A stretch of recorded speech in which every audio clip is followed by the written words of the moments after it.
Alam niyo po, every time na graduation, I cannot help but honor our parents. Yung mga nasa likod nyo, kawayan nyo nga yung mga parents nyo. Ate, sila kuya, ayan. Alam nyo naman yung sabi nung SB19, yung mapa. Alam nyo po ba yon?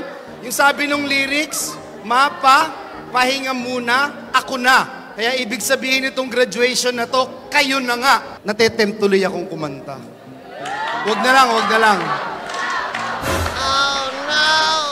Kaya huwag mag-alala, ipikit ang iyong mata, mapa, pahinga muna, ako nang bahala. Labis sa labis ang iyong magawa, mapa, pahinga muna, ako na. Palakpakan po natin yung mga parents na naririto. Kayo ho ang dahilan kung bakit may okasyon ngayon. Kayo ang dahilan kung bakit ang inyong mga anak, ang inyong kapatid ay naririto dahil sa inyong mga sakripisyo. Minsan papalakpakan po natin sila. Salamat po mga magulang na naririto.